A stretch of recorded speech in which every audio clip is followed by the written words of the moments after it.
அவர் நம்மளோடு கூட இருக்கும்போது நமக்கு எவ்வளவு பெரிய ஆபத்து வந்தாலும் கூட தேவன் நம்மளை என்ன செய்கிறார்?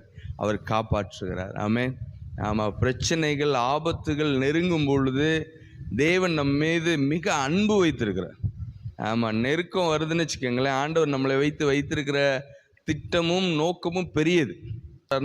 ஒரு உபத்திரவத்தை அவர் என்ன பண்ணுறார்? நமக்கு அனுமதிக்கிறார். யோசேப்புனுடைய வாழ்க்கையில் தேவன் ஒரு உபத்திரவத்தை அவர் என்ன செய்தார்?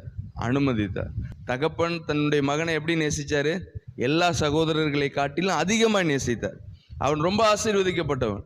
ஆனால் அவனுக்கு தேவன் கொடுத்திருந்த திட்டம் என்னது? அந்த நோக்கத்தில் அவனுக்கு அடிமைத்தனம் வருகிறது, சிறைச்சாலை வருகிறது. ஆனால் தேவன் அவனை கொண்டு வைத்திருக்கிற உயர்வுக்கு அவன் என்ன பண்ணான் அப்படின்னா தன்னை ஒப்பு கொடுத்தான். ஆமென். ஆனால் வசனம் சொல்லுகிறது, கர்த்தர் அவனோடு என்ன செய்தார்? இருந்தார் அப்படின்னு வார்த்தை